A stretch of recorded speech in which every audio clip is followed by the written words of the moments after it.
It's been the worst time of my life, Joe. If somebody accused me of raping them or hurting them, I have a 22-year-old daughter. I would never hurt anyone. There are moments in Hollywood that stop everything.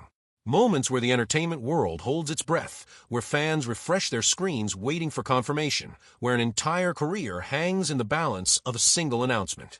This is one of those moments. The sentence is final. The chapter is closed. And for Clifton Powell, one of the most recognizable faces to ever grace the American screen, the word goodbye is now echoing through corridors that once celebrated his name. But here's the question that nobody seems to be asking loudly enough. Goodbye to what exactly? Goodbye to a career that spanned more than 3 decades? Goodbye to a man who climbed out of one of the most unforgiving neighborhoods in Washington, D.C. with nothing but raw ambition and sheer willpower? Or goodbye to a version of Hollywood that simply could not handle a man like Clifton Powell, complicated, talented, flawed, and utterly real? Because the truth about Clifton Powell is far more layered than any headline can capture. The truth involves courtrooms and casting tables, casino floors and divorce settlements, discrimination dressed up in polite language, and public accusations that spread faster than any correction ever could. The truth involves a man who gave Hollywood everything he had and discovered, in the most painful way possible, that Hollywood does not always give that back. So before we say goodbye, let us make sure we understand exactly what we are saying goodbye to. Let us look at the full picture, not the version that fits in a tabloid headline, but the real story of Clifton Powell, told with the honesty and the weight that it deserves. To understand where Clifton Powell stands today, you have to understand where he started. And where he started was about as far from Hollywood glamour as a person can get. Southeast Washington, D.C. in the 1960s and 70s was not a place that produced movie stars. It was a place that produced survivors. The neighborhood Powell grew up in was defined by poverty, crime, and a stubborn absence of opportunity. Young men in Southeast D.C. faced a narrow set of choices, and most of those choices did not lead anywhere good. The streets had a gravity to them, a pull that swallowed up talent and potential by the thousands, leaving behind statistics instead of stories. Powell lost his mother when he was just 4 years old. 4 years old. Before he could even fully understand what loss meant, he was already living inside it. His father, a man wrestling with his own demons, including alcoholism, struggled to provide the kind of stable foundation that a young child needs. Powell has spoken in interviews about those early years with a kind of careful honesty, not bitterness, exactly, but a clear-eyed acknowledgement that his childhood was shaped by absence as much as by presence. The absence of his mother. The absence of security. The absence of any obvious path forward. What Powell had instead of a clear path was an instinct for survival and an ability to observe the world around him with intense focus. Those two qualities, it turns out, are also the foundation of great acting. When you grow up having to read rooms quickly, having to understand people fast, having to adapt to circumstances that change without warning, you develop a kind of human radar that no acting school can fully teach. Powell had that radar from childhood, forged in circumstances that would have broken many people entirely. He found his way to acting through determination and the guidance of mentors who saw something in him worth nurturing. By the time he reached his early 20s, Powell had committed himself to the craft with the same intensity he had once needed just to navigate his neighborhood. He was not playing at it. He was not dabbling. He was building something real, brick by brick, roll by roll, audition by audition. His early career was marked by persistence rather than overnight success. Hollywood does not hand opportunity to young black men from Southeast D.C. simply because they are talented.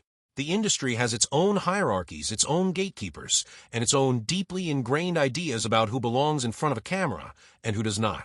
Powell pushed against those gates with everything he had, and slowly, gradually, they began to open. The year 1993 changed Clifton Powell's trajectory in a way that few single films change a career. Menace II Society arrived in theaters like a thunderclap, a raw and unflinching portrait of life in South Central Los Angeles that refused to soften its edges for comfortable audiences. The film was bold, brutal, and brilliantly made, and Powell's presence in it announced to anyone paying attention that here was an actor who could hold the screen with total conviction. What Powell brought to that film, and to everything that followed it, was authenticity. Not the performed kind of authenticity that actors sometimes manufacture by studying footage or reading books. The genuine kind rooted in lived experience, in a body, and a voice that had actually inhabited difficult spaces and understood them from inside. when Powell played characters who existed on the margins, who moved through dangerous worlds with a particular kind of confidence born from necessity, audiences felt the truth of it. Because it was true. Not in terms of biography, but in terms of something deeper, an emotional memory, a cellular knowledge of what survival looks like. The Friday franchise brought a different dimension of Powell's talent to the surface. Comedy is often described as harder than drama, and there is real truth to that observation. Timing in comedy cannot be faked. Either a performer has it or they do not, and Powell had it in abundance. His work in the Friday series showed an audience that had perhaps only seen him in more intense roles that he could be genuinely, effortlessly funny. He could land a line with perfect precision, could find the human absurdity in a moment without destroying its reality, could make people laugh without ever undercutting the character's dignity. Then came Ray in 2004, and everything shifted again. The biopic starring Jamie Foxx as Ray Charles was one of the most acclaimed films of that year, and Powell's portrayal of Jeff Brown, the devoted road manager who stood beside the genius and the chaos of Ray Charles's life, earned him an NAACP Image Award nomination that placed him in the company of Hollywood's most respected performers. That nomination meant something beyond recognition. It was validation of a particular kind, the industry saying, formally and publicly, that Clifton Powell's work mattered at the highest level. Over the course of more than 3 decades, Powell accumulated over 100 credits across film and television. Dead Presidents, Rush Hour, Why Do Fools Fall in Love, Next Friday. Show after show, film after film, Powell showed up and delivered. He was what the industry calls a character actor in the truest sense, not a star in conventional mold, not someone whose face sold tickets based on name recognition alone, but someone whose presence elevated every project he touched. Directors trusted him. Producers called him when they needed something real. Audiences recognized his face even when they could not immediately place his name, because his performances left impressions that lingered. That body of work represents something extraordinary, something that deserves to be named clearly before we talk about everything that tried to take it away. In the late summer of 2011, a woman using the pseudonym Kiani Myers came forward with allegations against Clifton Powell that would alter the course of his life. She claimed that an encounter in a New Orleans hotel room had begun consensually before becoming, in her account, something she had not agreed to continue. She alleged that her request to stop had been ignored. At the time, she worked as a cocktail waitress at a local casino, and the story she brought forward was picked up rapidly by entertainment media outlets, spread across the internet in headlines that reduced a complex and contested situation to the most damaging possible framing. Powell denied the accusations completely and immediately.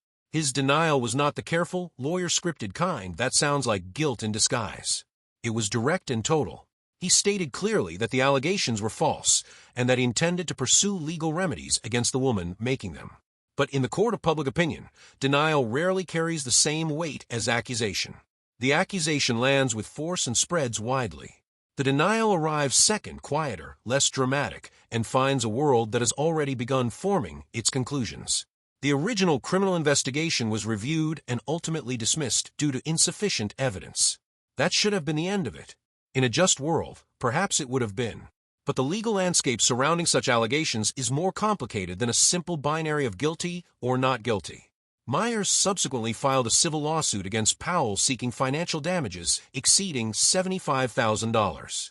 Civil cases operate under a different standard of proof than criminal proceedings. Rather than requiring evidence beyond a reasonable doubt, civil courts ask only whether something is more likely than not to have occurred, a standard that creates significant vulnerability for anyone whose reputation has already been damaged by public perception. For Powell, this meant years, not months.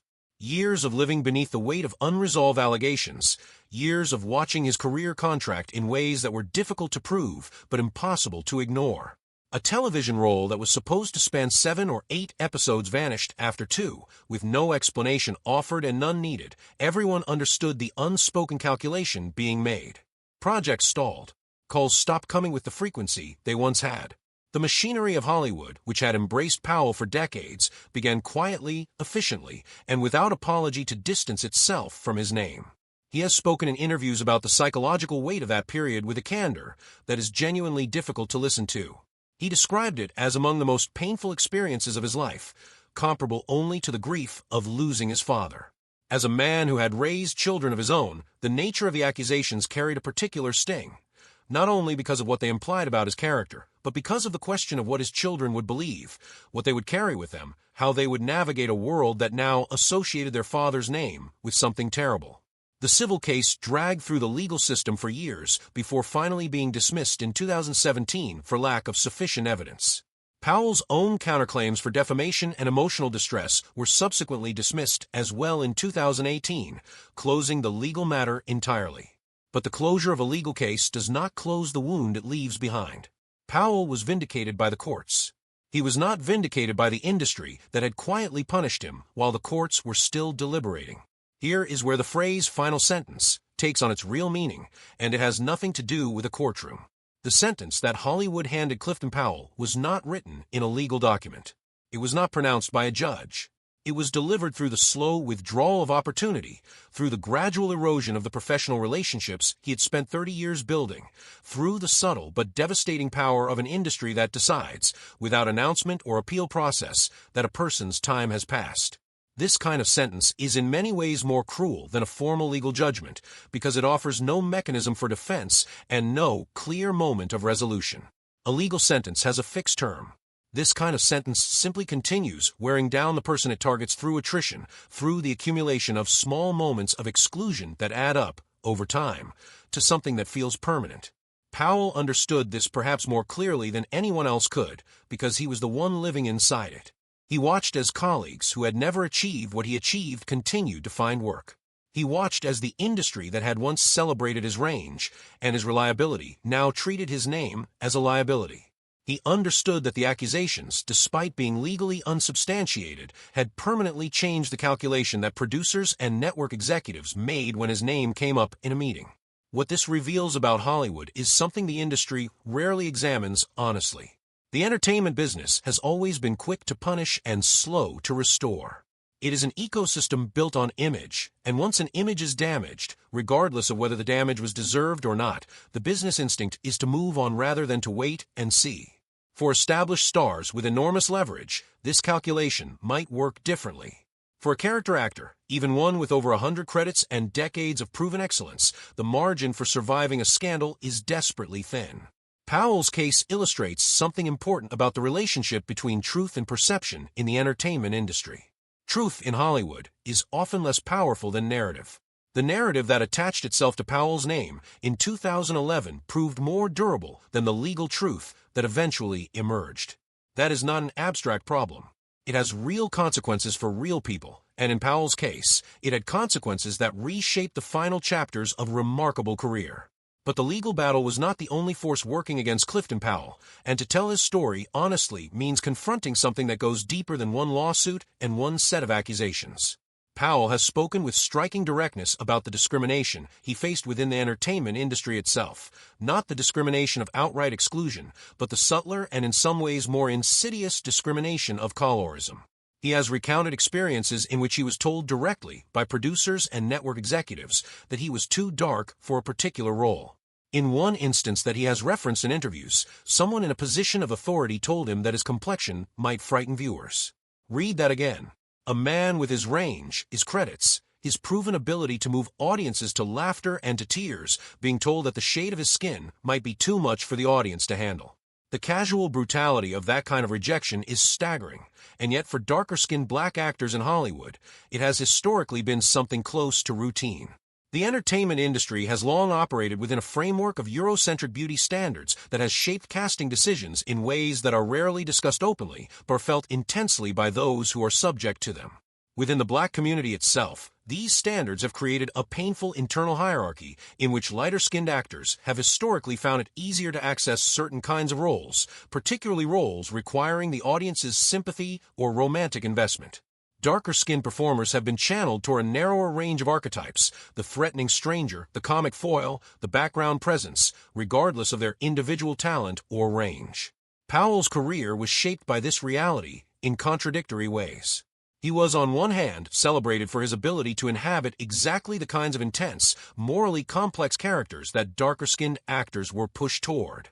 On the other hand, the very strength he showed in those roles became a ceiling, limiting the perception of what else he might be capable of, and making it easier for those in power to justify keeping him in a particular box.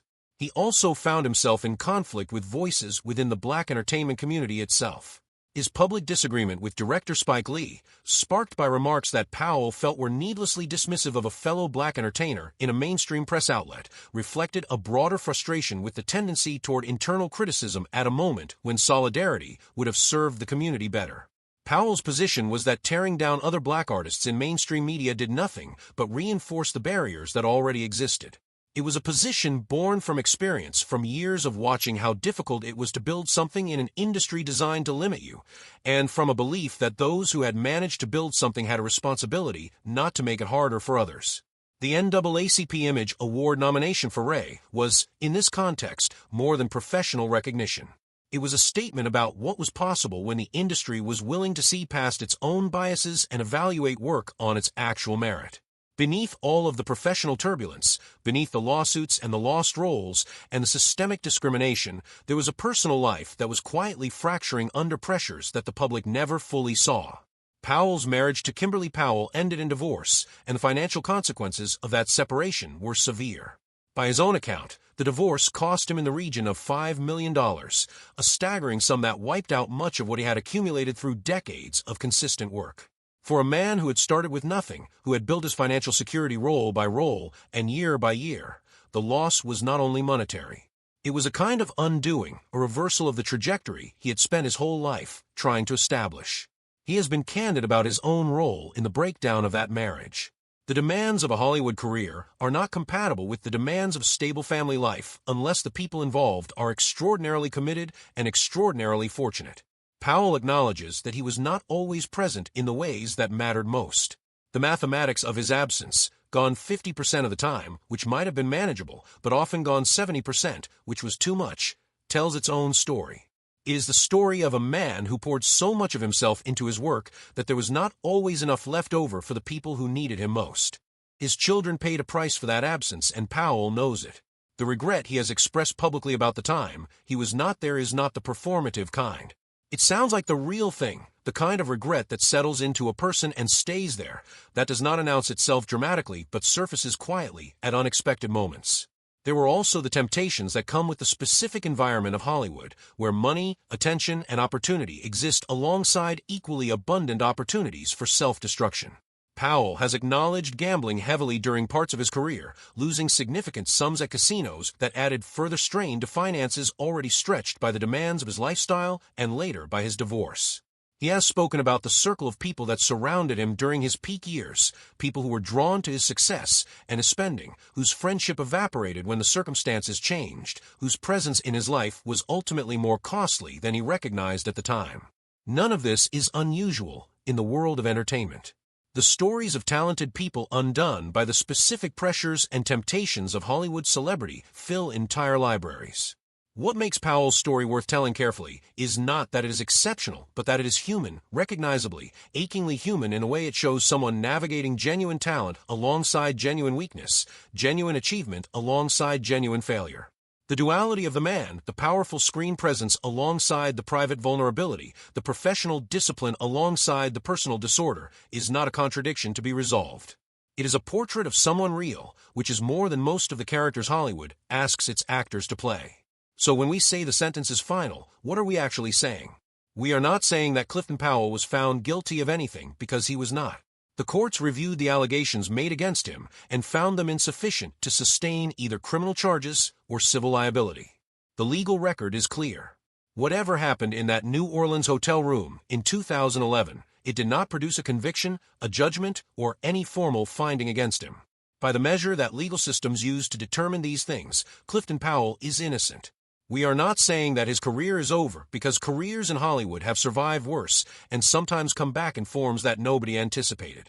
The entertainment industry has an uncertain relationship with redemption. It can be remarkably forgiving of some offenses and remarkably unforgiving of others, and the factors that determine which way it falls are not always logical or consistent. What we are saying is that something is finished. A chapter has closed. The long process of legal proceedings, public scrutiny, professional damage, and personal upheaval that began in 2011 and stretched across years of Powell's life has reached its formal conclusion. The courts have spoken. The record is set. Whatever comes next, whatever roles he's offered or not offered, whatever his legacy ultimately turns out to be, will be built on top of this foundation, this history, this complicated and unresolved truth. And what we are also saying is that the word goodbye in the context of Clifton Powell should give us pause. Because what we may be saying goodbye to is not just a career or a chapter or a man's moment in the spotlight. We may be saying goodbye to the last remnants of an era when Hollywood could simply sweep its inequities and its failures under the rug, when a man could be quietly sentenced by an industry without anyone naming what was happening for what it was. Powell's story, in all its difficulty, all its contradiction, all its injustice, is a document, is evidence of how the entertainment industry treats people who do not fit comfortably within its preferred narratives.